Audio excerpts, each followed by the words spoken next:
Recently, the federal government of Nigeria announced a state pardon for a number of persons, including the late Chief Anthony Enahoro, a former federal minister of information, as well as Professor Ambrose Alli, the Second Republic governor of the defunct Bendel State. Both men are long dead, but public reaction that has trailed the gesture from the Buhari administration seems to be generating a lot of controversy.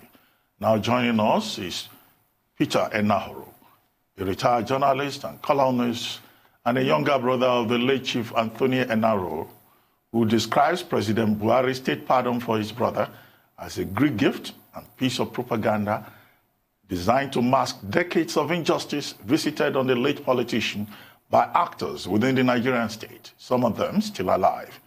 He maintains his brother's innocence of the so-called charge of treasonable felony, for which he was indicted, according to him, and not convicted, as is being made out by the authorities. Good morning, sir. Good morning, sir. And thank you for joining us. Good morning. Thank you. Good morning, sir. Yes. Well, quickly, let's start with that introduction that I gave, which is the article that you wrote, which was very widely circulated yesterday, in which you accused the Buhari administration of phony gallantry and a pathetic propaganda machinery with regard to the announcement that your brother, nationalist Chief Anthony Enahoro, himself also a journalist in his time, parliamentarian, leading Nigerian of his generation, had been pardoned, had been granted state pardon, along with others, including Professor Ambrose Alli, also of blessed memory.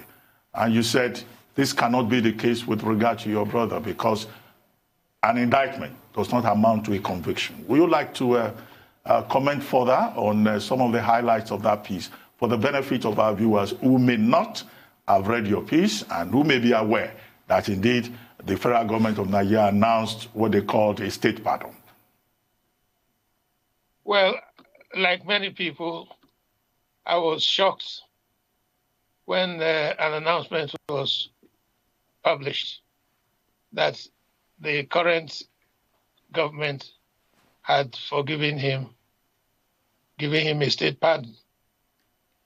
And I consulted some lawyers, and they agreed with me that he was not convicted of any crime. His properties were seized.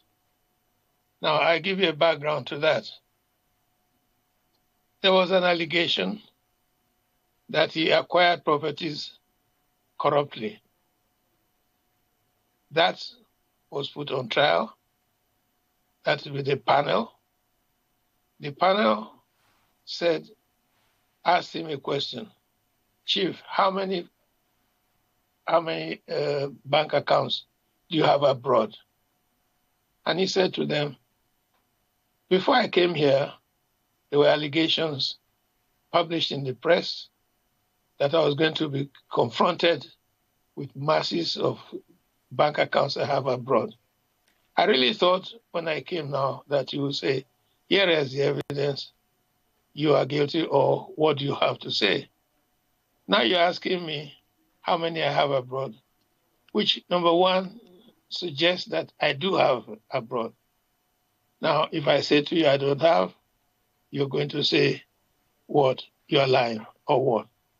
So confront me, since you have been telling the press, leaking to the press, that I was going to be confronted with this evidence.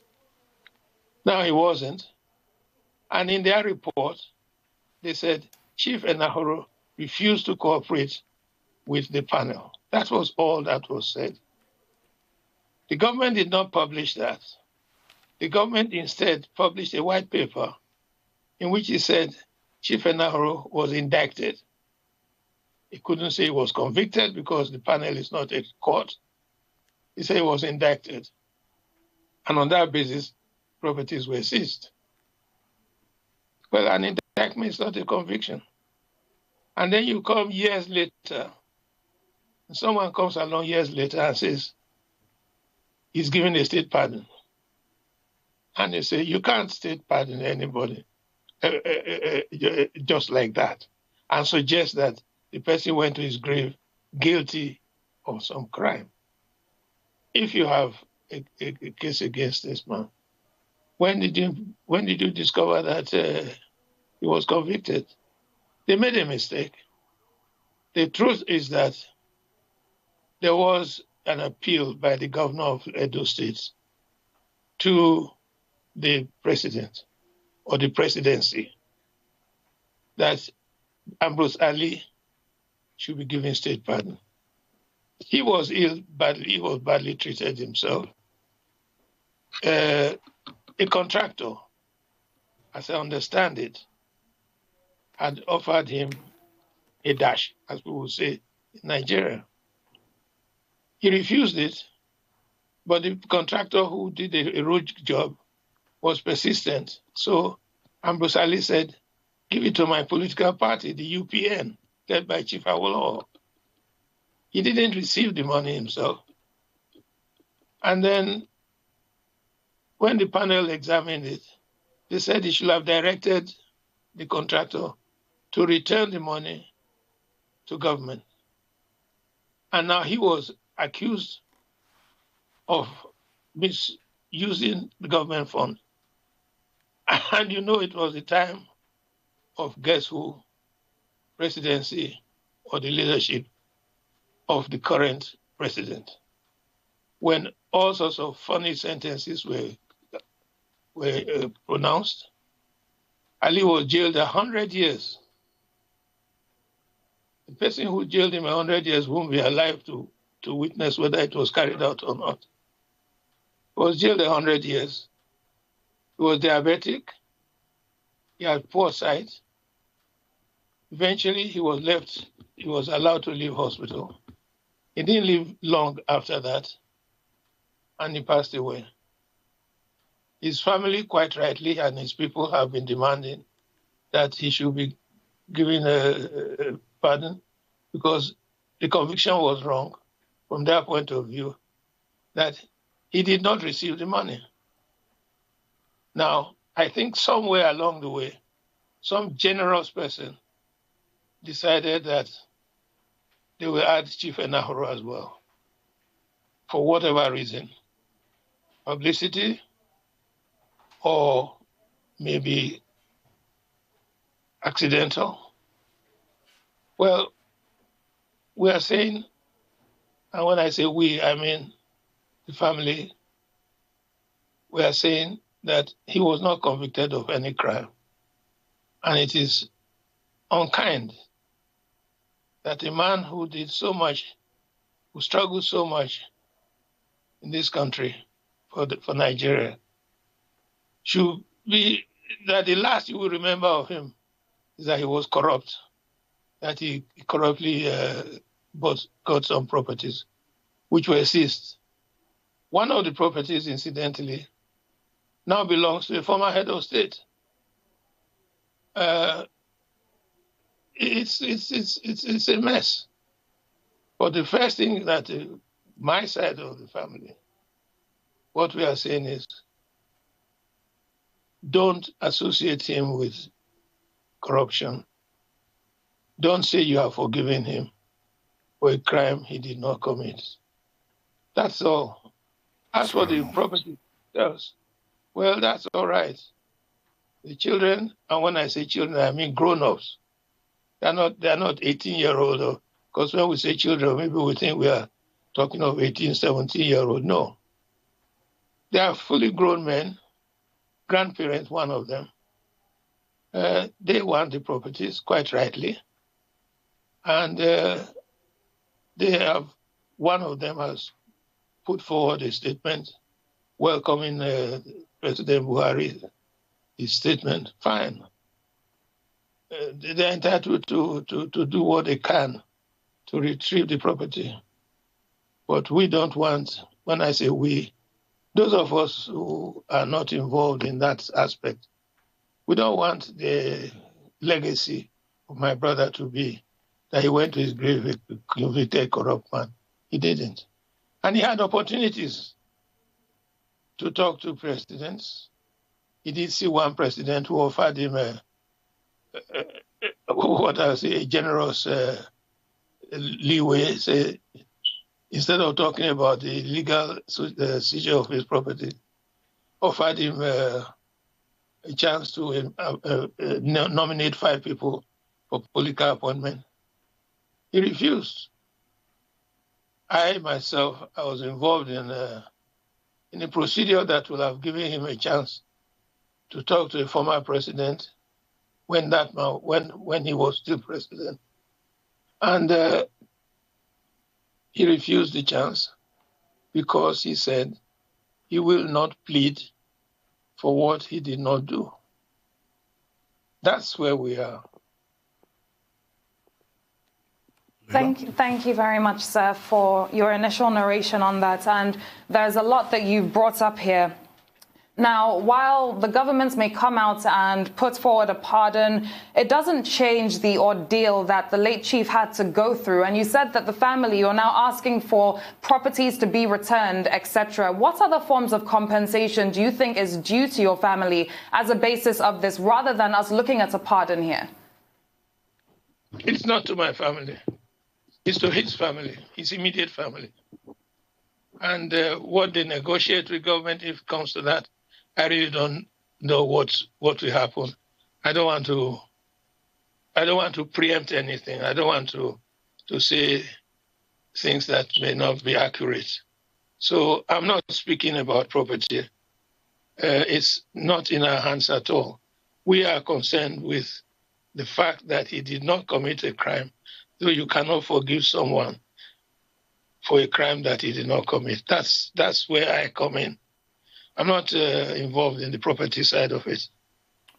Well, I mean, I understand your point. And clearly, if a man was indicted and he was not convicted, you cannot say he has committed any crime. And Section 175 of the Constitution of Nigeria is very clear about circumstances under which the president can grant the prerogative of mercy.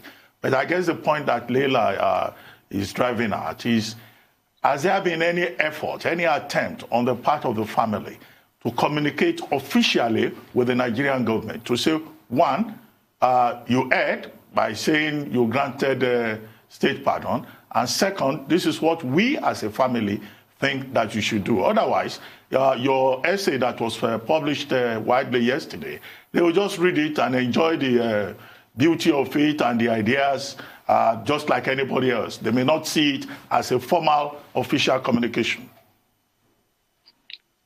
Well, I tell you what, my late brother Christian, he was brought in after Tony, our eldest brother, passed away. Was brought in by the immediate family of our eldest brother to assist in certain things. And when he saw the papers, my brother's papers, he was appalled by the injustice. And he called me up and he said, we have to do something. So I was assigned to draft a petition to President Jonathan. We copied the governor of Lagos State, copied the governor of Edo State at the time. The governor of Lagos State was extremely helpful. The governor of our home state, Edo State, maybe he was busy, so his attention was elsewhere. He didn't even acknowledge our letter, our covering letter. We followed it up at the presidency in Abuja and discovered that the paper was our appeal, which was drafted with great detail, that it was passed on to a committee. Eventually, we got a letter from a committee, the type of letter you get from civil servants when they want to tell you politely to go to hell. So we looked at it, and there was nothing more we could do. But the children have, the heirs, I should call them really, his heirs have taken it over, and that's that.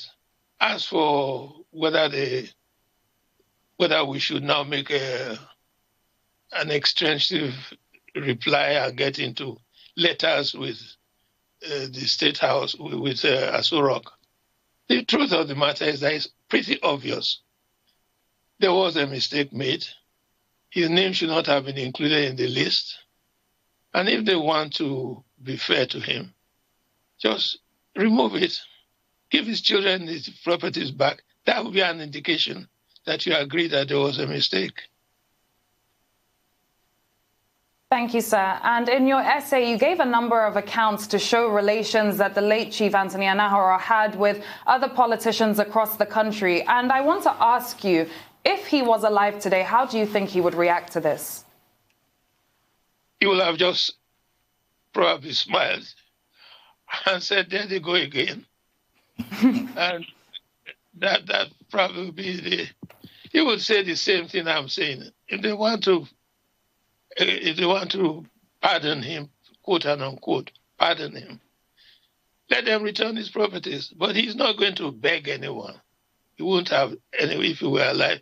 He wasn't going to beg anyone. As I said, he had opportunities, but he never took them up because they would be tantamount to begging.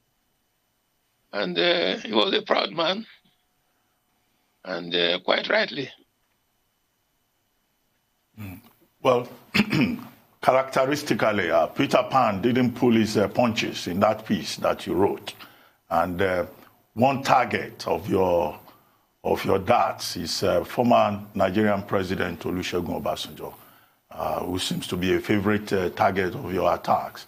I would like to know, was there any attempt at reconciliation between President Obasanjo and Chief Enahoro before Chief Anahoro passed on?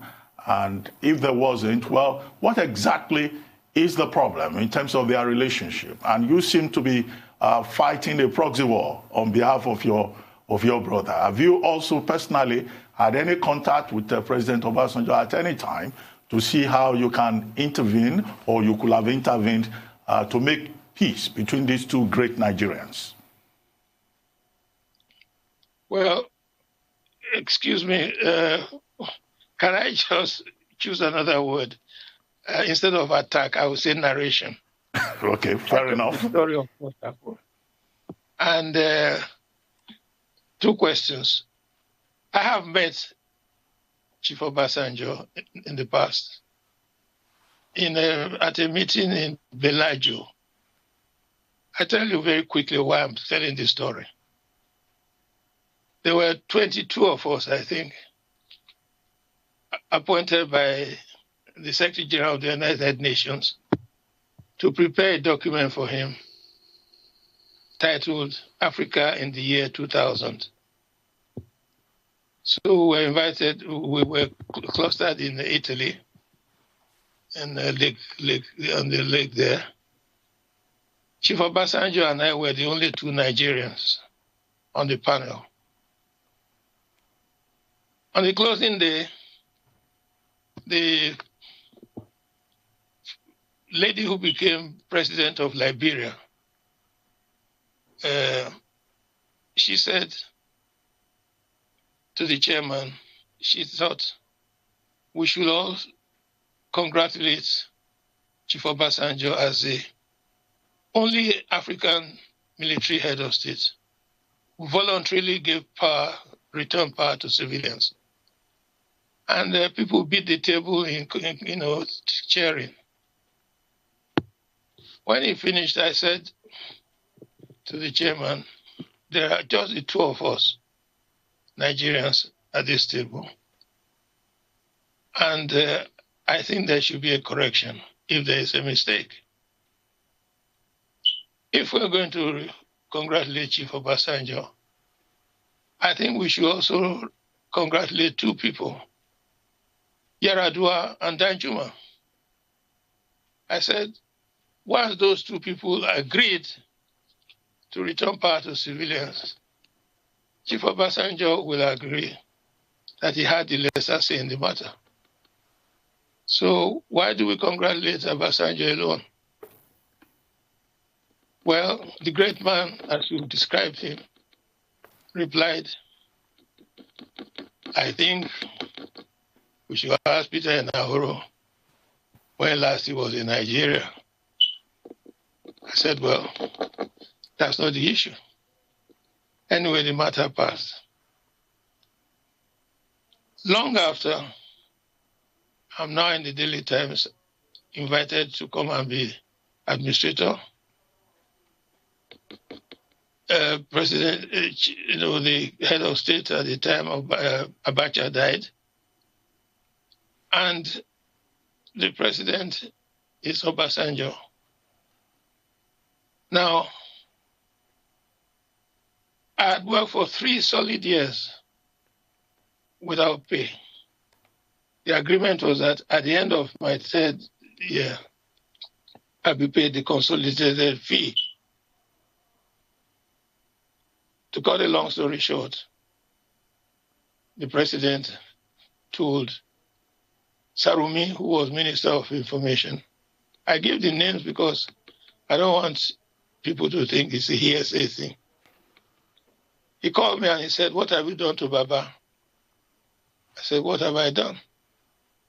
He said, I looked at your file. I don't see why you haven't been paid. I went to him, and the moment I mentioned your name, he snapped.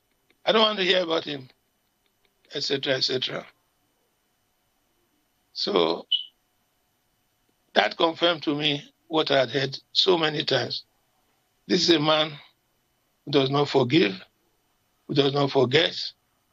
And I took my mind back and I said, what have I done? All I could think of was Bellagio.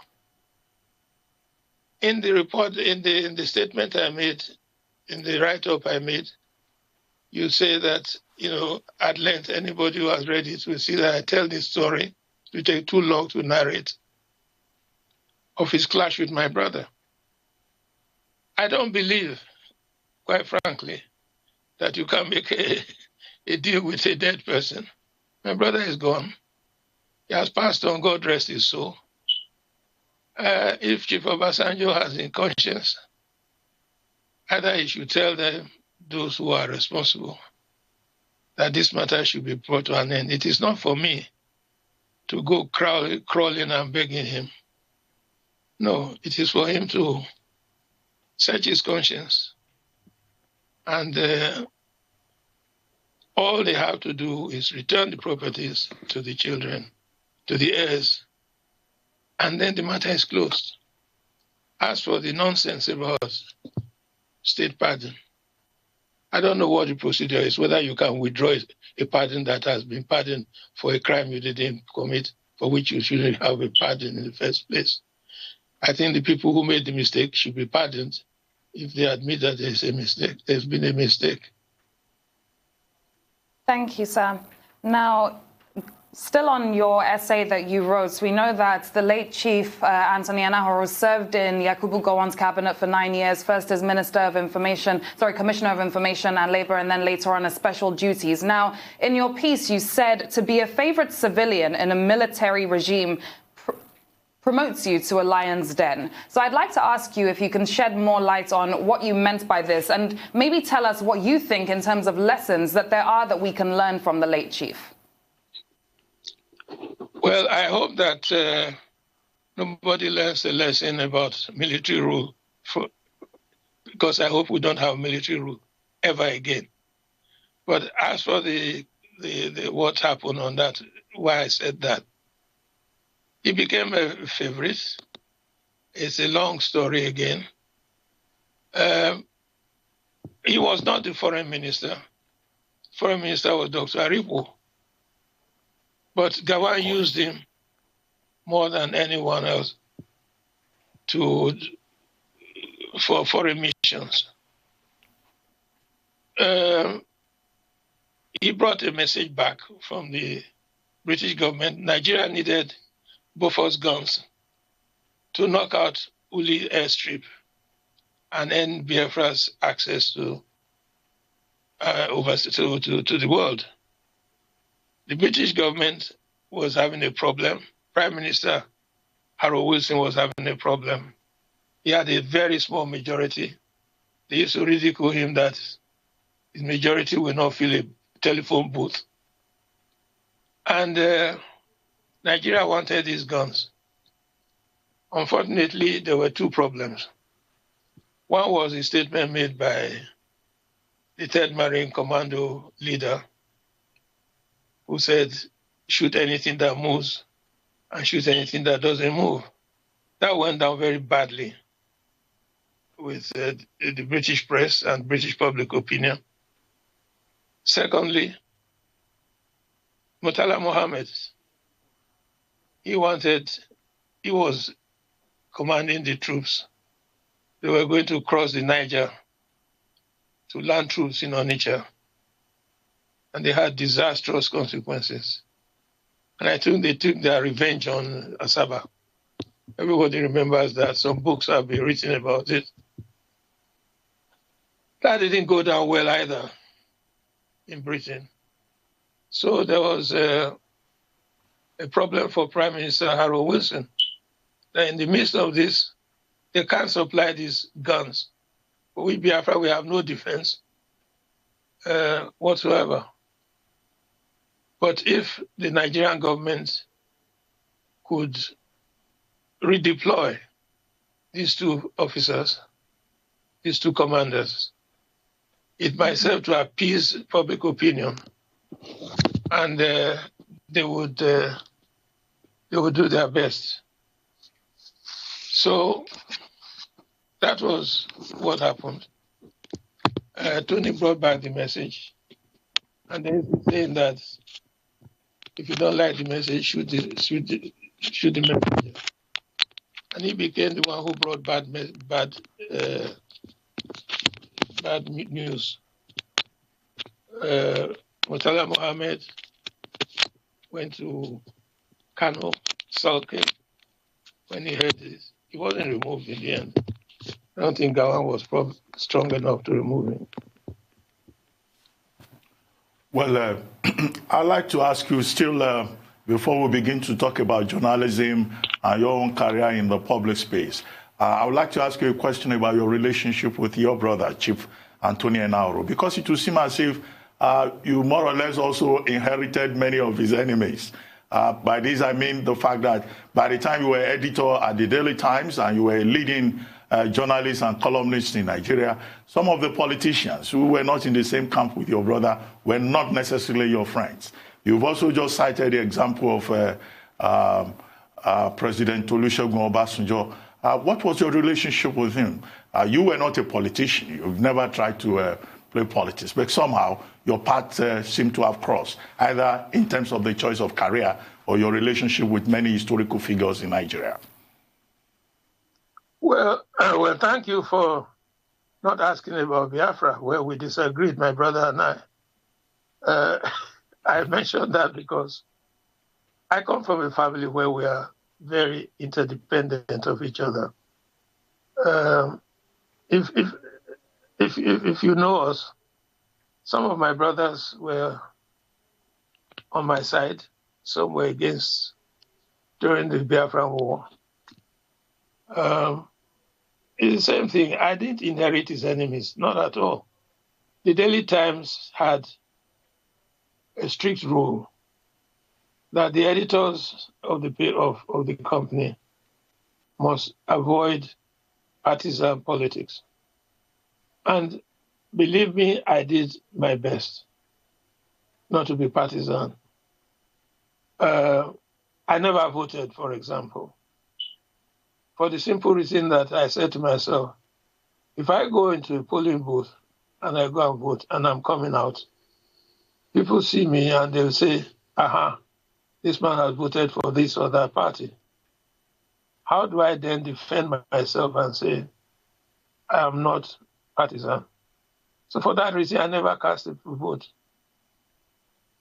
I did try my best.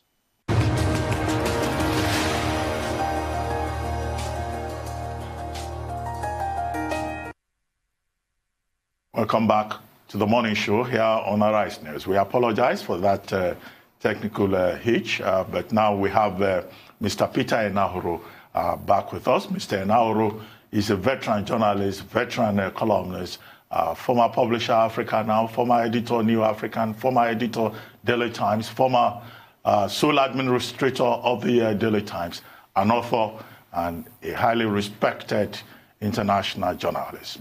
Mr. Enahoro, it's good to have you back with us. Before we went on break, you were talking about your days at the Daily Times and how you try to stay out of politics. That's right. Thank you very much. As I said, the Daily Times had a rule that its editors must be non-partisan. And I did my best not to be partisan. But people will not believe it. Some people, anyway. They think that because Tony Enahoro is your brother, you will automatically support the party that he supports. It wasn't like that with my family at all. We are fiercely independent. Our youngest brother, Iman, when my father was contesting the election to the Midwest State Assembly, he had his MDF, that was the party's name, MDF flag, in the front yard of our house, of our home in Uromi. Our youngest brother, Iman, was in support of the Action Group Youth Association. And he hoisted the flag of his party. Well, the elders came and said, this is a disgrace. You must stop him. My father said, no. There's only one way of treating this, and that's to defeat him. So the two flags were allowed to fly. That's the kind of family I come from. Mr. Enahoro, thank you. Now, as Dr. Abati said before we went on a break, when we unfortunately had a technical glitch, we'd also like to speak to you about other things around your journalism, your books, etc. And I'd like to go back to the 1960s, far before I was born, your Peter Pan's articles, which caused quite a stir and a lot of conversation. Can you tell us some more about that? Yes. The name Peter Pan, incidentally, was purely accidental. I was writing 2 columns a week as editor of the Sunday Times. There was one called George Sharp, which was a political commentary. And Peter Pan was interviewing, our equivalent of stars at that time. Eventually, the management said that the George Sharp column was causing too much trouble. I should drop it. So I dropped it, and I kept the interviews. But I couldn't resist making comments in the interviews. So it evolved into Peter Pan. And over the years, it just grew and grew.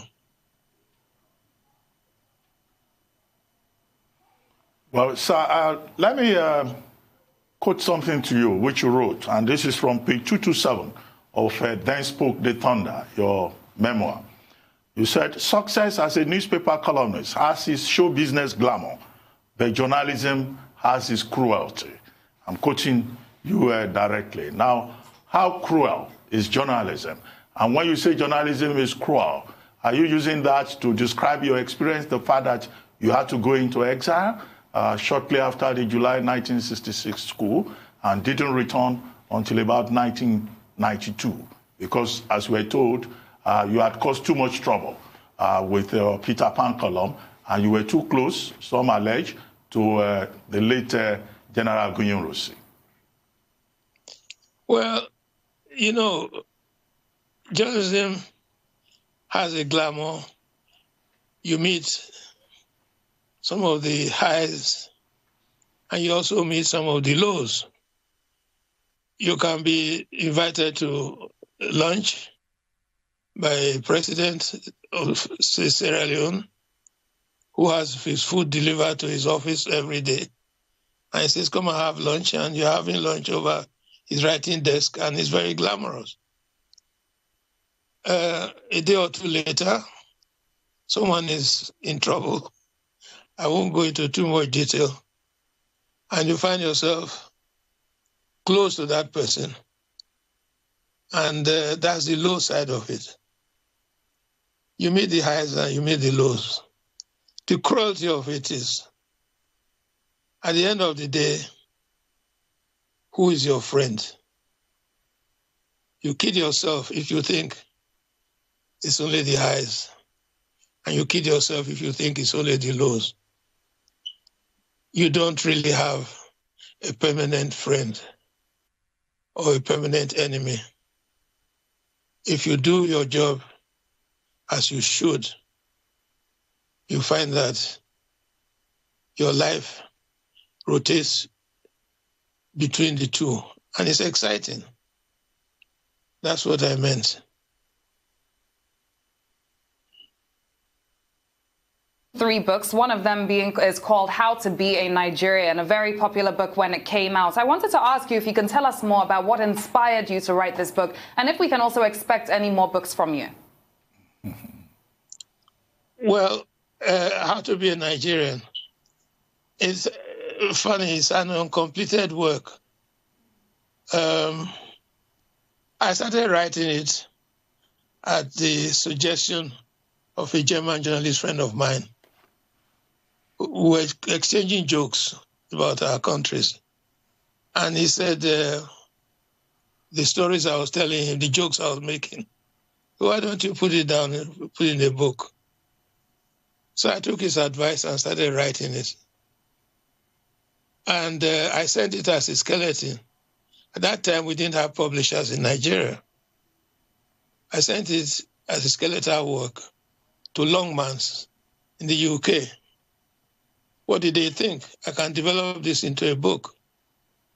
Eventually, the reply came with the pages saying that they didn't think Nigerians were ready for this kind of jokes.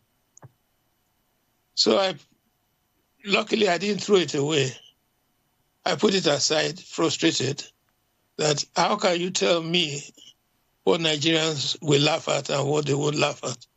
But I was stuck. Then the coup came, the first coup, and I wrote a few articles, and again got into some trouble, so to speak. And I decided, after being advised by so many people, you're not the only journalist in town. Look at this person, look at that person.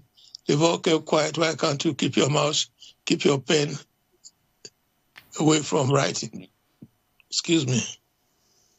So I stopped. But at that time, the Peter Pan column was my only sustenance in the Daily Times, because I had been kicked upstairs and given the title of Group Editor-in-Chief, which meant absolutely nothing. Because when someone asked me what it means, I said it means I put my views down, but never my foot. That was the end of it. And then I thought, these people, they'll kick me out.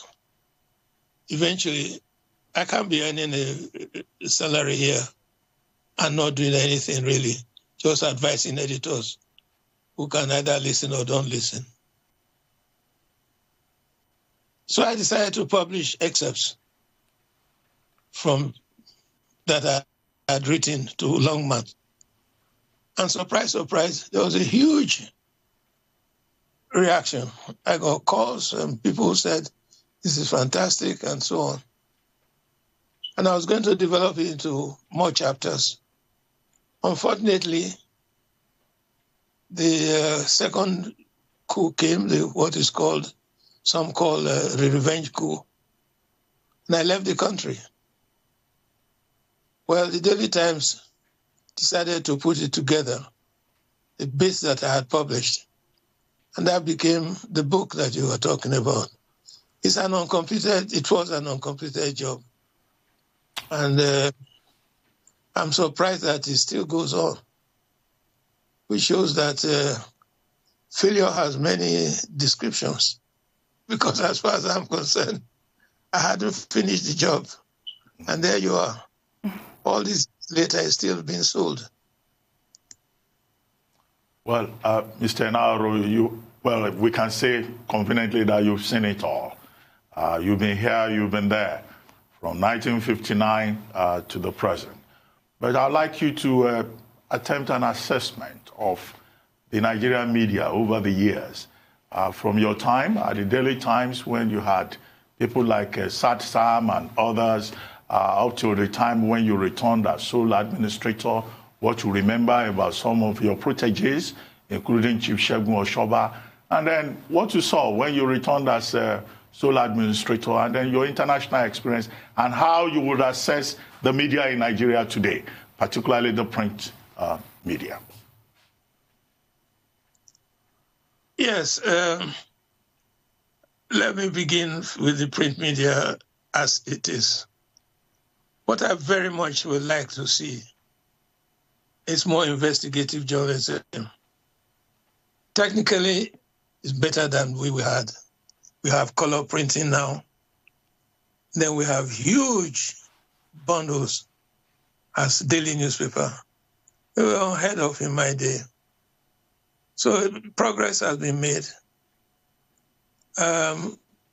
It's just, we take a subject, we treat it, next day we move on. There has to be longevity. There has to be more investigative work. And people should not just be allowed to get away with things. I have a governor in my mind when I say that. He should be asked where he got the money from to build an estate in his hamlet. He should be harassed by simply constantly reminding people that this man cannot possibly have had this money in a way he can explain. That's the kind of investigative journalism and follow-up that I think is, I say with respect, is missing. When things were very easy for us at the start of my editorship, they were easy because I think we had one crisis only that I remember very well. That crisis was when the federal government decided to make a law that if you publish false information, you could go to jail for 6 months or be fined £200 or both. We fought it. We met the Minister of Information. We got, he invited us for a meeting, editors and the NUJ at the time, to a meeting at the television house in Victoria Island. And we came in, and on everybody's, in front of everybody's chair, was a bottle of beer, cold beer. I said, what's this? And I know you journalists, you like drinking and this one. No. You have to remove these bottles. It's a bad sign. Fortunately, I was supported by Ladnego, who was the president of the NUJ. We said we'll walk out unless the bottles were removed. We had that kind of relationship with Chief Benson, who was Minister of Information.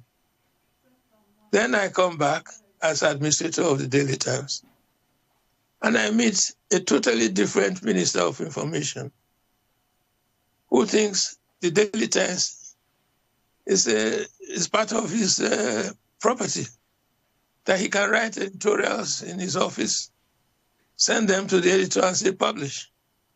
Well, the man is a professional. If you have a view, you invite him to your office, you tell him that this is your view, and you debate it and you discuss it, and persuade him to go and write editorial. So the Daily Times I came back to was totally different from that, and that was the result of government intervention. If government had not taken over the Daily Times and destroyed it by doing so, Daily Times was a great, Alhaji Joseph, God rest his soul, he took over a company and turned it into a multi-company. The stock exchange building in Lagos was owned majority shares by the Daily Times. People don't know that. That's what he made of it.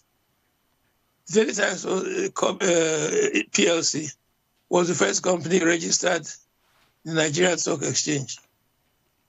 By the time I came back as administrator, it was completely dead. And the reason that I was invited turned out to be that, unfortunately, the head of state at the time made a mistake.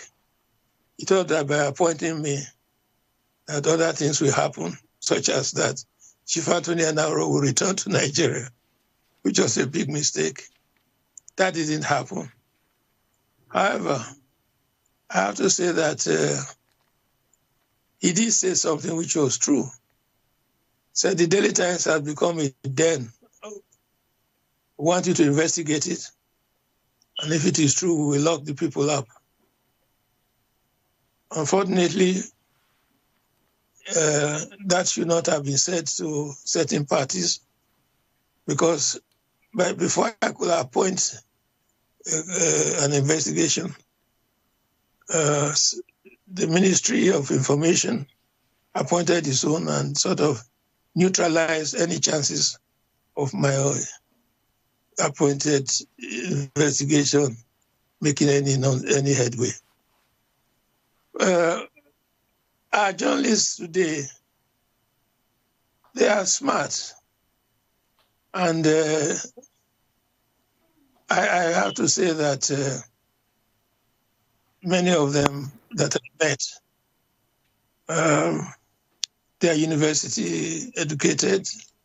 I never went to university. But there's something that I proposed, which probably will explain why I'm hesitating. I don't want to offend anybody. But I did say that we need a school of excellence so that even if when you have a degree, a university degree, you need some vocational training. The English language is our official language.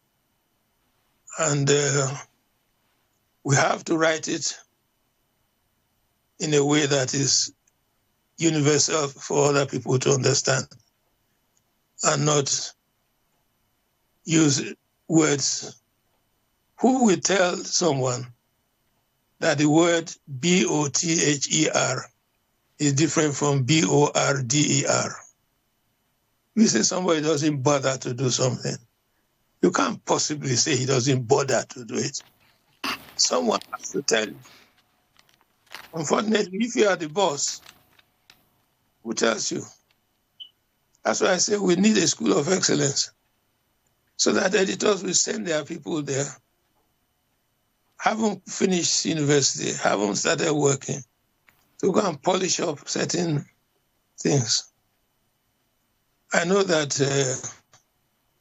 eventually the day will come when ultimate will be the ultimate, not other words that I use so frequently. We need polish. That's all we need now. We have the technical quality, we have the ability, but we need polish. Certainly, Mr. Enahoro, I'm sure many would agree with that. Now, let's also go back in time. How do you remember some of your old colleagues? Let's talk about people again like Sad Sam, people like Prince Tony Momoh, people like Chief Segun Ashoba. How do you remember them? Well, let me speak as an old man and say that Segun Ashoba was not my colleague. He was my reporter. I know he became governor. So now if he's watching this, I say, hello, how are you, young man? He's over 80, sir.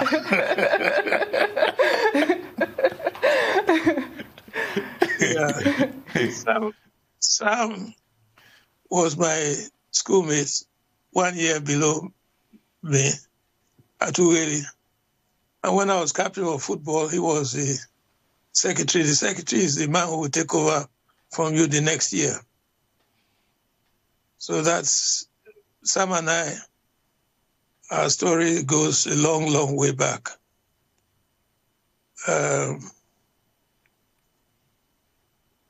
Who else did you mention?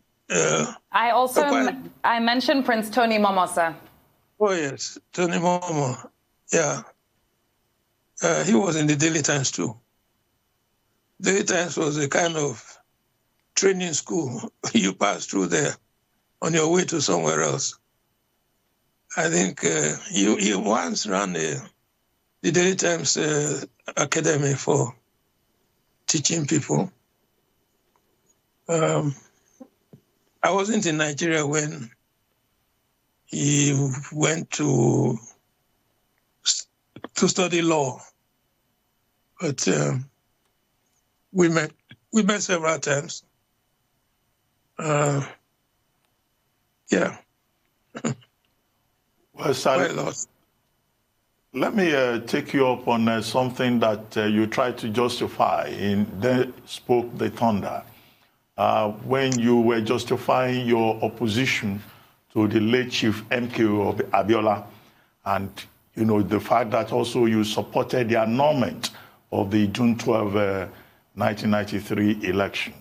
Now, since the publication of that book in 2009, when you look back now, have you had any cause to say, well, maybe you should have taken a different position with regard to Chief MKO Abiola's politics and June 12? I'm afraid not. No, I haven't. I tell you why. If you recall, I gave the details of how I came to my conclusion.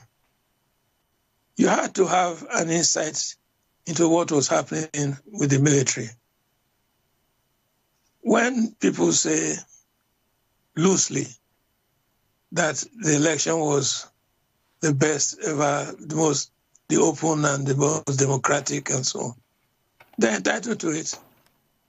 You say things that suit you. It wasn't like that at all. And that is the truth.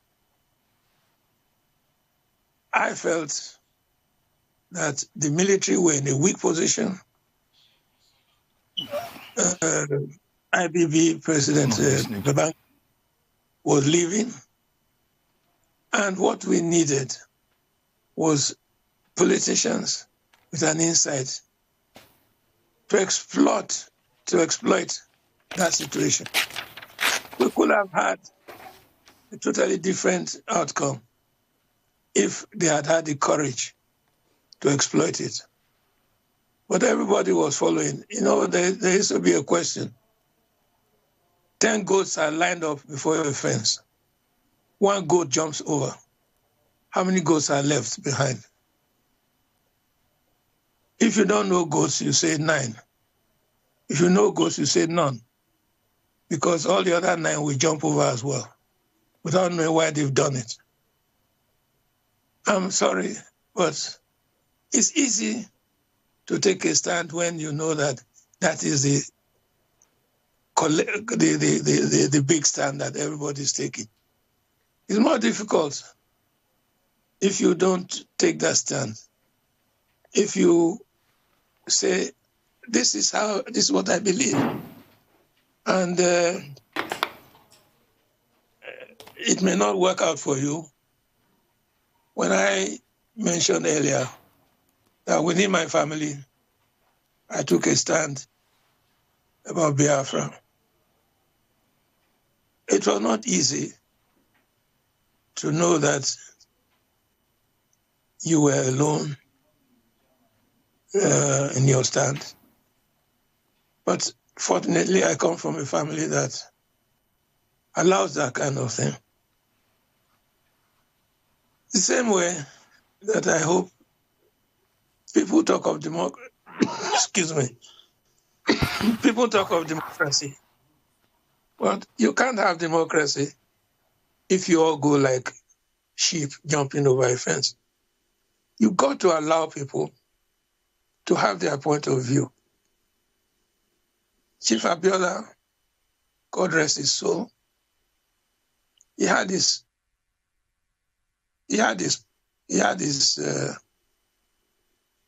greatness. I met him, as I say in the book.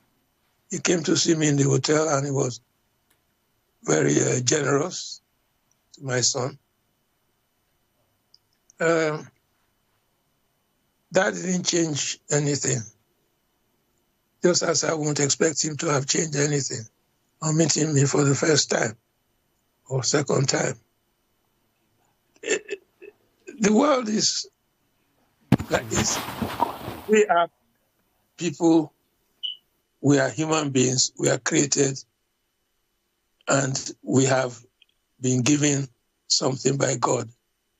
That is your thinking head. People should think more. And if you don't agree with something, have the courage to say, you don't agree. I won't have changed something just for the sake of changing it to be on the popular side. If I was wrong, well, I was wrong. But I still feel that if the politicians had had courage, knowing what was going on within the military, they should have exploited it. They would have got a lot more out of Babangida than they did. There was no need for what happened, but they didn't. They didn't exploit it. Some of them knew what was going on, but they didn't exploit it. And that was a pity. Thank you for your views. And speaking of elections, let me bring something current in here. INEC have said that the elections in Edo State, the state that you're originally from, is of course going to hold this year. And of course, we already know that there have been a lot of internal unrest within the state over the past few years. I wanted to ask if you have any fears, hopes and doubts about the upcoming elections, if any. To be honest, no. If there's one thing I've learned, it is that democracy, really, you find that democracy is what works for you. The British government, the current British government, is a conservative majority. It's a first-past-the-post system. But when you go and look at the figures, you can't say the majority of the British people have voted for you, when the majority of the people is 35% of the people who voted. And you find that 65% actually, by voting for two or three other parties, did not vote for you. But the expression goes, the majority of the British people support us. Then you have the American system, where President Trump is defeated by 3 million votes by Mrs. Clinton. You hear one man, one vote. But it's not like that. Turns out that you have to win states and get percentage votes for the college that will eventually announce who's the president. On that basis, he became president. But on the basis of one man, one vote, he lost to Mrs. Clinton. So we are just starting this whole experience and this exercise. I'm not really au fait with what's going on in Edo State. But I say that whatever happens, they will come out with something. What we do is not what happens to the two individuals or how many are candidates. What we want is scrutiny. Somebody somewhere, some people somewhere should be watching, and what is wrong should be scrutinized. When the time comes. That is when we can make a comment. As for now, it's just contest. 1966, that critical year in Nigerian history. First, you talked in your book about a handwritten account of the January 15, 1966 coup that was handed over to you by Emmanuel Ifejuna. And, I read that, you couldn't quite recall the details, but that was like 11 years ago when you wrote that. Have you eventually had time to reflect further on the content of that handwritten account? And do you remember it? And would you like to share the details with us? And then, do you think that Nigeria's problems started in 1966, because it looks like from that point, we never got it right again. No, I think Nigeria's problems began in 1953 when my brother moved a motion for independence. And, excuse me, he moved a motion for independence, and the NPC, the Northern People's Congress, moved a counter motion saying independence as soon as practicable. And they were allowed to get away with it. And from then on, we've had what I call the far north. I make a distinction between the north and the far north. We've allowed the far north to dictate to this country. Don't forget, the north and south amalgamation that became Nigeria was because the north had no money, was always broke, whereas the south had surplus. And Lugard thought if he merged the two, the money from the south can assist to plug the north. Then we had politicians who bought the idea that a united Nigeria is something that had to be fought for. Good or bad, the system of how you do it is what was missing. And I am saying something that I will say will be emphasized later. And that is that the far north is the spoiled child of the Federation. We have to restructure the Federation in such a way that it's not a race to the bottom. You can't have people in Lagos, let us say, or any other state, who are brilliant boys. They pass the exams. And because you have a quota system, they can't get into an institution that they want, that they deserve to be. And then you give somebody who is less qualified a chance to do it, and you say, he's catching up. No, you are not catching up. The late Alfred Rewane was asked a question when they had the Coca Commission of Inquiry, that, Chief, you are a self-made millionaire. How can you say that you support democratic socialism of the Action Group? Don't you understand what socialism is? He said, yes. He has to be frank. When he first was told that this will be the party politics, democratic socialism, that he thought it meant they wanted to bring him down to the level of the so-called man in the street. But when it was explained to him that socialism meant raising the man from who was at the bottom up to his level, he gave his full support. What we are doing at the moment is that we are bringing everybody down as much as we can. That's why the standard of education is so low. That's why nobody talks about building hospitals. Because those who are in charge, those who have benefited most from it, are people who use the money to do all kinds of... There was a funny man, the senator, I don't know his name now. He asked his wife, 3 wives he brought to the Senate, within the last couple of months, asked them to stand up.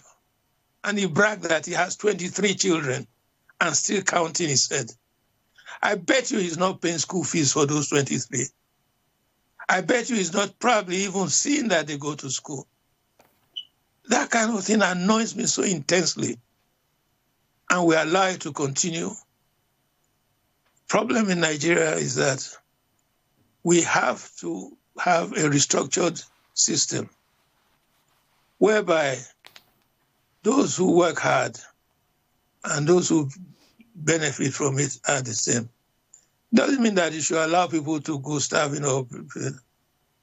But it's a scandal that people can go to Mecca virtually every year when the Quran says that you should go once in a lifetime so that they can have great times in Dubai and places like that. And where is the money coming from? It is not from investment that they have made. It is not from earnings. It's coming from the quota system of oil distribution called statutory revenue allocation. It's a scandal.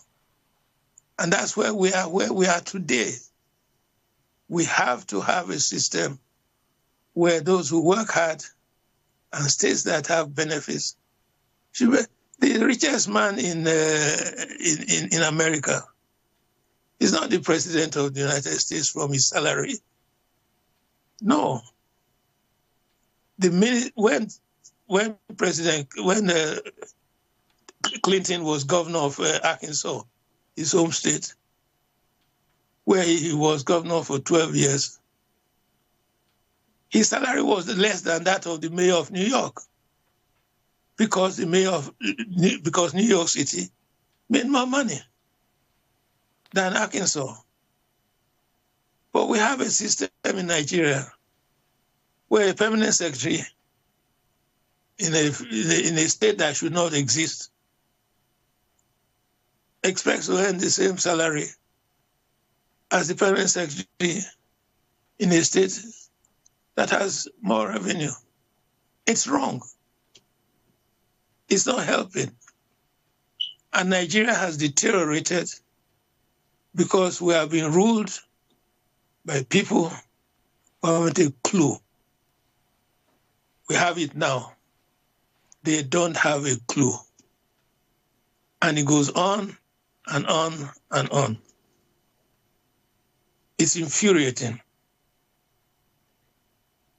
It certainly is infuriating, Mr. Enahoro, and it's something that we cannot continue to ignore. But I'd like to take you back to something you said earlier. You said you put your views down and not your foot, and you said that what is wrong should be scrutinized. Now, given that, I would like to get your reaction then to the number of Nigerian journalists that have gone into detention or been detained over the years. We can look at some common cases of journalists like Agba Jalingo, journalists like Jones Abiri, journalists like Omoyele Sowore. It's quite worrying because even the Committee to Protect Journalists, the CPJ, last year in December placed Nigeria on its impunity index, a ranking of countries with the worst records of unsolved murders of reporters.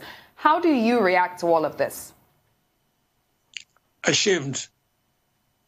Ashamed that all this time after independence, this country, Nigeria, that was forecast to be the star, the guiding light of Africa. If only some of these people, they know how it all started, how we all started, how pre-independence, Africa was a great hope. I remember the founding of the OAU in 1963. The big competition was between Nigeria and Ghana. Nigeria came out on top. All Africa was behind Nigeria. I remember that there was a time when Gawan led an international team to the Middle East. Nigeria was going to help, the team was going to help to solve the Arab-Israeli problems. The head of that group was the Nigerian head of state. Things have changed. When you are made president of ECOWAS, because you've paid more money into the coffers of the ECOWAS, you think you are doing something? You think you've made a big name for yourself? Maybe for yourself, but not for Nigeria. Nigeria, I'm sorry, at the moment, is on a downward spiral. It is. And it's reflected in what happens to human rights and individuals. Sure, should not be where he should not have gone into the trouble he going to. I don't know. On the other hand, you look at the situation and you say to yourself, as I say to myself, I'm sorry, I don't want to get your station into trouble, but how on earth did Buhari become president? Here is a man who, when he was head of state, military, backdated a decree so that a woman could be executed to make it legal. It's a scandal. Such a person should never again have smelled public office. But I was privileged to be one of the people who wrote up the paper for PTF. And I know why he was made chairman of PTF by Abacha. Abacha genuinely wanted a person whom Nigerians would say is a straight guy. There's nothing he would do. The money that was raised for PTF was supposed to be used for projects which had not been completed in Nigeria. Investigate, judge it, and revive the finishing. Because what was happening was, I'm governor of my home state. I start building an airport in my village. Maybe it's finished, maybe it's not finished. My term ends. Someone comes and he says, I'm not building that airport anymore. I'm going to build a road to Timbuktu because that will suit my people more. And it does. So there were a lot of unfinished projects. And General Abacha was persuaded that the money which came from the excess during the Iran-Iraq war, the money should be used to complete unfinished projects. That was accepted. Buhari was put in charge. Building a market in Katsina was not an unfinished product. Buying exercise books for northern schools was not unfinished product. Building side roads to connect with highways was not unfinished product. He did all that, and they didn't elect him nonetheless. He was not elected. But when I heard that people who were stalwart Nadeco, for some reason, said that Buhari has changed, I said, where were they? Where did they discover this? Who was it who went to Abacha and said, the board of directors have been appointed for PTF, are obstructing me? And all Abacha wanted was peace. So he gives you permission, and you go and set up a body of young stalwarts of your own, put them in the Hilton Hotel in Abuja, and make them a board of directors in all but name. These things happen. And people say he has changed. Mr. Enahoro, well, I'd like to draw your attention to the second leg of the question I asked earlier, which was about Emmanuel Ifeajuna, whether you would like to share some of the content of the handwritten notes on the January 15, 1966 coup that you said you had access to. And then throughout the course of this interview, I noticed that you've been lying down. Many of your old colleagues, your proteges, they will be wondering whether this is by choice or, this is just, how you chose to have this interview. Okay. No, about Ifeajuna to start with. Ifeajuna escaped to Ghana. And one friend of mine, who I think doesn't want to be dragged into all this anymore, and Christopher Kibo, the late Christopher Okigbo, went to Ghana to persuade him to return. Some people had the story that when Ifeanyi was at university in Ibadan, he was responsible, he was one of the leaders, or maybe he was responsible for a protest for food or something of the cuisine. And when they came to the crisis, he wasn't around. That he has to return and take responsibility for what he had done. And he wrote a handwritten account. As I said in the book, in my memoir, I think he wrote it partly thinking that he will use it to plead with Ironsi to forgive him, because there was a lot of it saying again and again and again that their aim was to stage the coup, take over and hand over to the senior officers of the army. Well, you don't do that if you shoot Memalari. Nonetheless, they reached a stage where it became a question. Who actually led the coup? People continue to say to this day that it was, what's his name, in the north. Well, I maintain that what I read convinced me that it started with Ifeanyi, not in Nzeogwu. Now,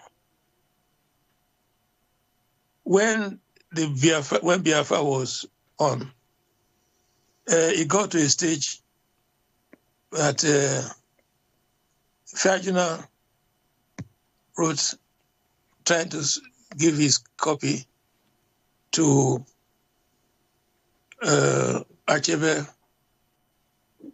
and Achebe and Okigbo, who had a publishing company.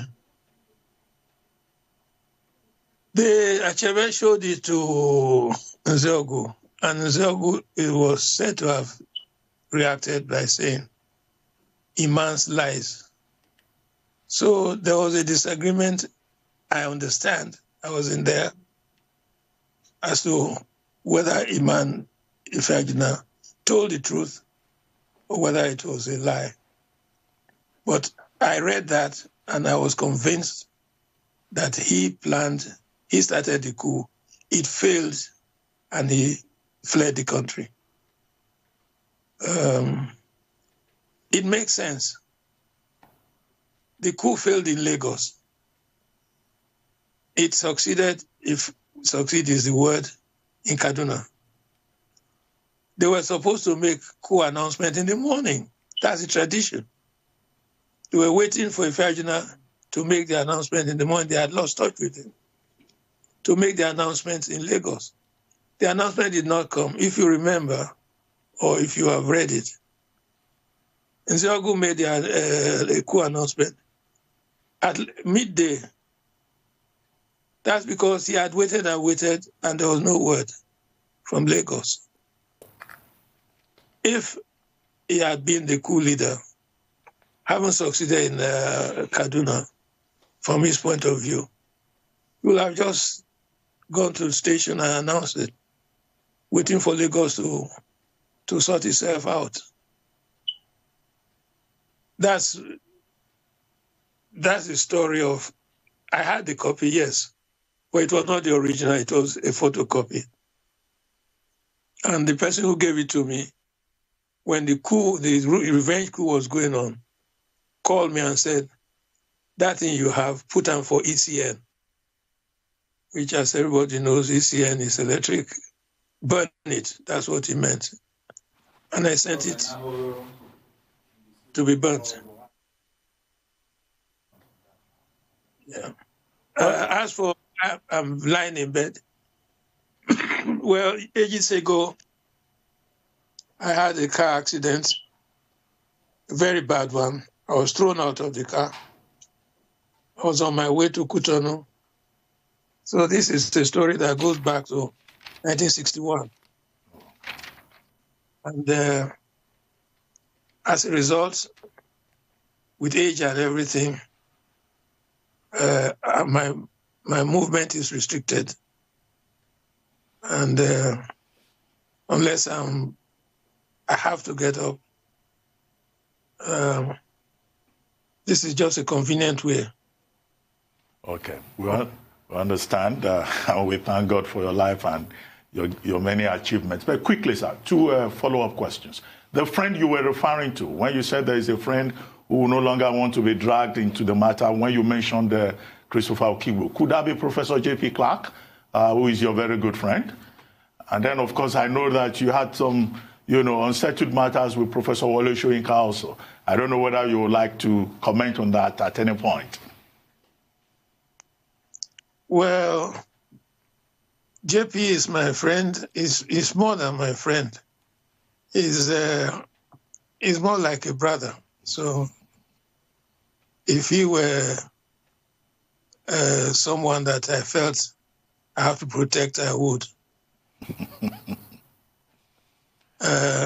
As for the great man, the prof, well, I haven't seen him in years.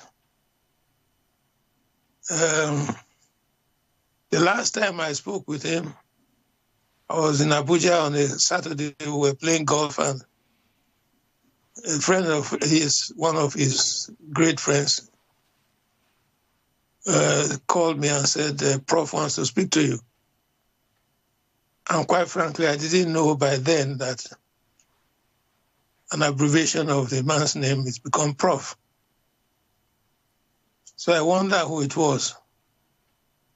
Turned out to be Wole, and he said he'll be coming back to Abuja and we'll talk. Well, I'm not in Abuja and he didn't return. So I haven't seen him in years. I think we'll leave it at that. Okay. Okay, sir. Now, I want to ask you, sir, looking ahead and Nigeria years from now, what do you foresee given the current state of the nation? Are you positive and hopeful that Nigeria can progress into what this nation really should be? What are your internal thoughts? Yeah, I think Nigeria has a chance of being a country to start with. You have loose-tongued people saying, a great country. Nigeria is not a great country yet. It can be a great country, but it isn't yet. They just say it loosely. Nigeria can be a great country if the South will produce leaders who have guts, who will take charge of the country. When I say take charge, I mean they should build alliances with the Middle Belt. They must find a couple of people in the far north. Power has to be taken away from people who misuse it, and it's been misused long enough. It's been misused again and again and again, long enough. We can't go on the way we are. We can't be putting money in people's pockets who haven't the foggiest idea what to do with it. Kawan said, it's not the money, it's how to spend it. I think they took him literally because all they do is spend it. We have to change the system. We have to restructure the country. Otherwise, Nigeria will not be a great country. In fact, I would say that Nigeria, if we had militant Southerners, would be on the brink of breaking up. But we don't have. Nobody will do it. The only people who tried it, the Igbos, were defeated.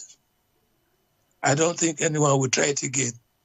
But power has to be taken away from people who squander it. How long will it go on? That's the question that Nigerians should ask. And I really believe that I said earlier that the trouble in Nigeria began in 1953 because people were allowed to get away with it. Sadana of Sokoto stood up and said, independence as soon as practicable. Nobody pinned him down to say, when are you going to judge this? Instead, they walked out in anger. And that gave him a chance. And then Lugard started it by saying, there's no money in the north. Let's take the surplus from the south and use it. The north, far north, I keep saying, the far north has been a dependency. And unfortunately, we are now at a stage where it's a form of piracy.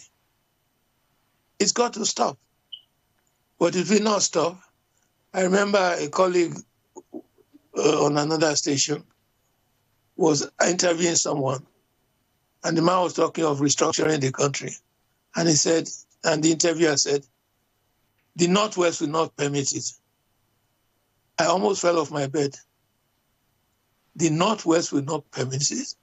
Who is the Northwest to decide for the whole country? The Southeast will not permit it.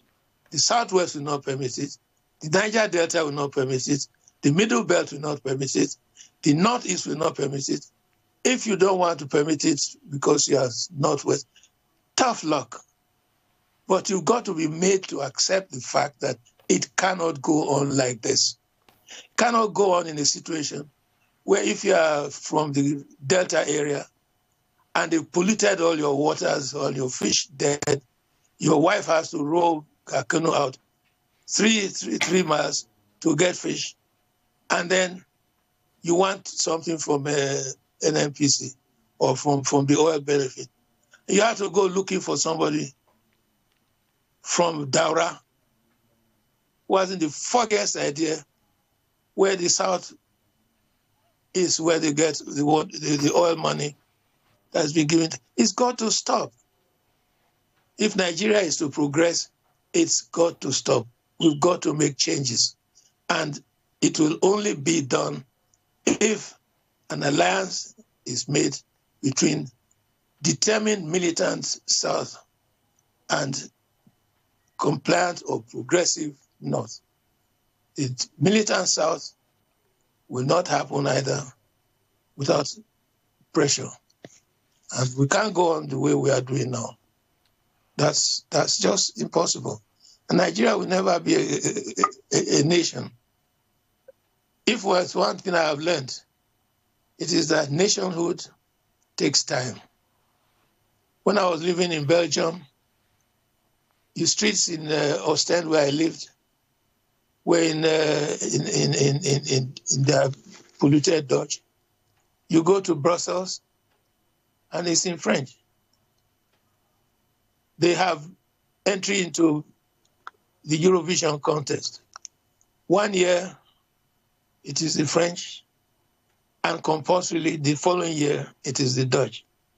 They don't say they are not one country because they do that. They found a way to make peace. The Scots, after 300 years of being tied to the English, eventually 45% of them voted that they wanted to break away. The English were celebrating and said they won. I said, no. If after 300 years, as many as 45% say they want to break away, something is wrong. We have a country where somebody dares to say that fellow citizens were born to rule you. That's loose tongue. You were born to rule, and then you have to go and import people from outside to support your claim. No way. Well, sir, you left Nigeria in 1966. You returned after a period of exile in 1992. And since then, you've been going in and out. But what we hear is that east or west, home is best. At 85, are you still planning to return home, or you've chosen exile as home? Although we may not talk about exile now, since the thunder is no longer clapping in Nigeria. No, I used to say that home is where you're happy.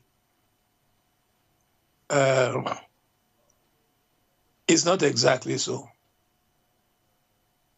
There are times I miss the fact that I left home, but I had to. Well, it's been so many years now that I don't let it keep me awake at night anymore. I tell friends, I say, when you're 85, you're in the departure lounge. So your flight can be called anytime. You make the best of it. I don't think that there's a chance of my coming back to live in Nigeria. I tried it twice. Well, once, the second time was compelled on me as administrator of the Daily Times. But I tried it once, and when you've been away so long, it's difficult. And my advice would be, for anyone who's leaving, you better make sure that you are living for very, very strong reasons. Because when you're abroad, you are always a foreigner. And that has its price. If you have a good sense of humor, you survive it. If you don't, you return home with your tail between your legs. Certainly, sir. As long as you're not home, you're considered a second-class citizen in other parts of the world, and that is definitely very true. I'd like to take you back to something that you said. You said that in terms of Nigeria's restructuring, what would be ideal, in your words, is to see a militant South and a progressive North. Now, on that note, what would you like to see from Southern leaders in Nigeria today? Is it more aggressive leadership? Is it more diplomacy? What would you like to see more of? I think diplomacy is what we have, in a different language, is what we have tried. I think it's militancy we need now. People who believe strongly in something. We must start discussing issues, not personalities. We don't discuss issues. We say we want to restructure. I say, pin the fellow down, anybody who says that. Pin him or her down and say, what do you mean by it? What exactly do you mean by restructure? Restructure what? I would go for three things. I would go straight away to tackle statutory revenue allocation. I know that that is poison in the thought of the far north, because they can already see that the nonsense that has been going on will not continue. But it has to happen. Before the end of this century, oil will no longer have the relevance it has now. To become like coal. If we think that this will go on forever, it won't. Well, when it doesn't go on forever, what then?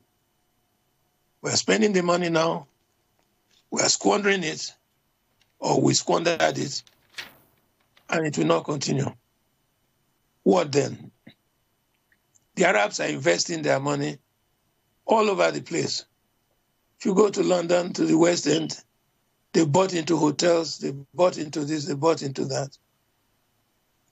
Because they know that tomorrow is not forever. We have a situation where governors come to Abuja and stay at the Hilton, Noga, or what's called now, to collect their checks at the end of the month. It's begging personified by governor. They go disgracefully waiting to have these checks. Come with an entourage. You go to the dining room and it's full of people in their red gowns and bodyguards and all kinds of things. And then what? You ask, how many schools have you built? How many schools have you built? Why do we have children in Kano queuing to vote and is allowed? It's a disgrace. And they do it because they can get away with it.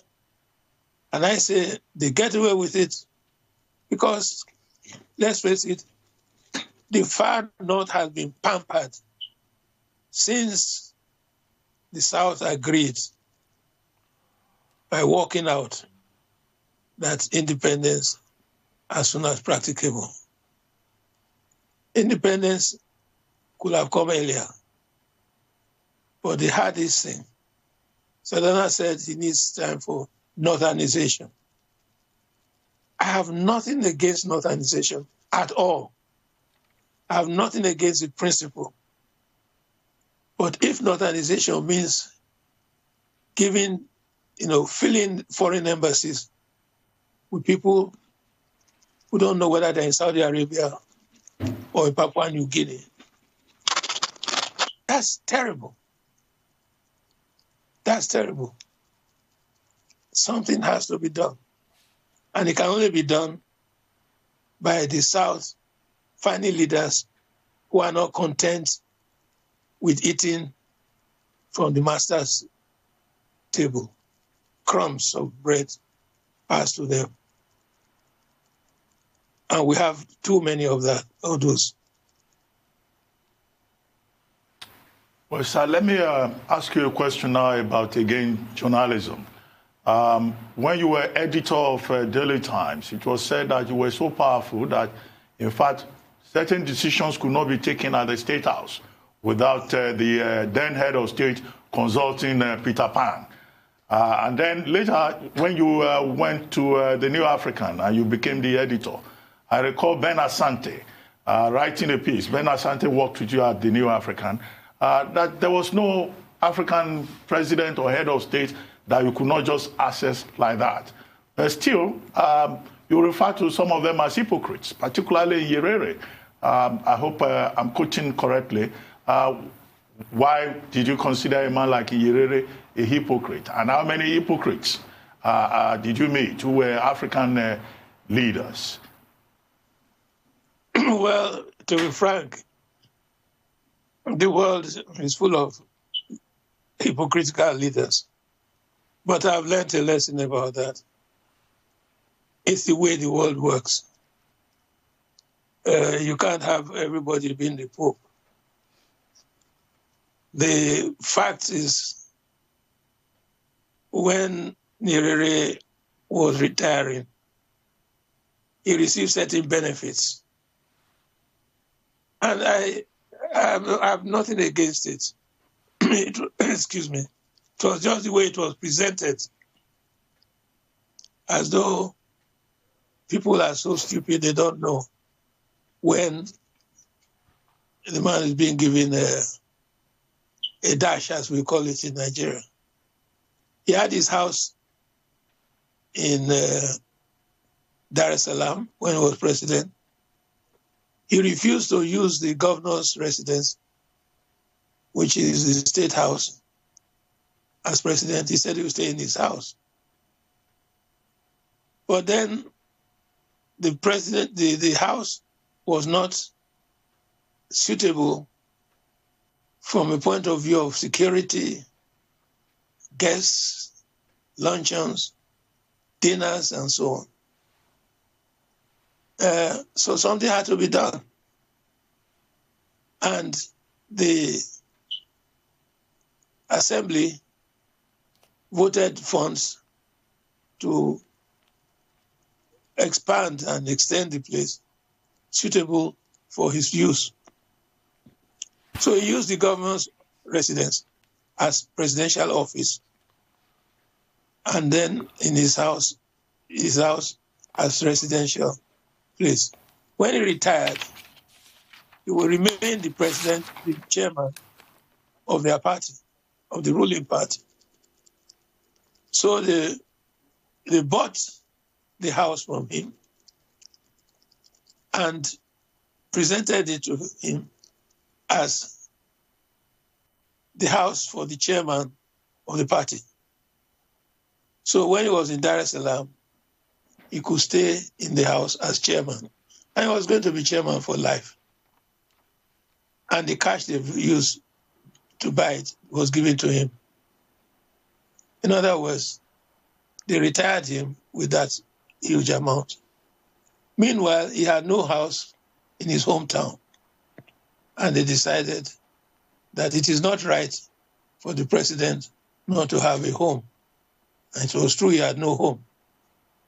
So they built him a retirement home at home. And then the government was deciding that they should move the capital from Dar es Salaam. And people agreed to go to the center of Tanzania. And a place was provided, a building there, to suit the chairman, who was not president anymore, when it comes to meetings. So he had 3 homes. Now, if you did that with somebody else, he was the type of man who would have raised his nose and said, this is wrong, this is wrong, this is wrong. And people will believe it. But I say it's hypocritical. That doesn't mean that it's the way it is sold that my spirit was against. As for being able to having access to presidents, yes, there's one thing that we were lucky. If you are working in those days, publishing in London, a magazine for Africa, you became very highly respected. In some countries, to be quite frank, take a country like Gambia, it was like a second home for me. So, yes, we were very privileged. Mark, everything has you pay for it. As privileged as we were, you have to be very careful, because with a wrong step, they say you are working in London, you are spying for the West. That general statement, you are always fighting it back. That people were asking, who gave you money to start the magazine? Where did you find the money? Where are you going next? You say, oh, I'm going to Tanzania. You're going to see your friend. As if you're in Kenya. You're going to see your friend? You say, but I'm a friend here. Oh, no, you can't be a friend here. I'm a friend there. So you had to tread carefully. Yeah. If you weren't a journalist, if you didn't spend your life in journalism, what do you reckon you would have done? A lawyer. So I can argue cases in court. I would have loved to be a lawyer. I like the profession. My dad actually wanted one of his children to be a lawyer. Didn't happen. But if he were alive today, he'll be very pleased, because we got, last time I counted, I think we have about 8 lawyers from the group that I belong to. I think if you go to the extended family, we have a lot more. Yes. Well, I mean, many young Nigerians will have a taste of your writing from your 3 books, How to Be a Nigerian, The Complete Nigerian, and Then Spoke the Thunder. But you wrote a lot more over the years. Is there any plan to put together some of your writings, either the Peter Pan essays or your essays in the New African? No, I don't know. But actually, I'm working on something. So that's taking my attention more. Would you like to share that with us? Is that a follow-up memoir or a creative work? No, it's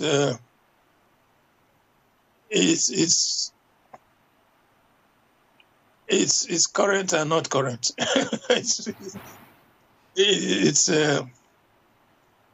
I hope people. I hope the timing is right. Well, but just before we go, any word of advice for younger journalists? Ooh, honestly, I wouldn't know where to start. It's an experience, you know. Journalism is a way of life. Live it and love it. Don't expect that the glory part of it will forever. It doesn't. Enjoy it while it lasts. Because the time will come when you have to retire. Well, thank you very much, Mr. Peter Enahoro, for this long marathon interview. It's been quite a privilege having this conversation with you this morning. Thank you very much, sir.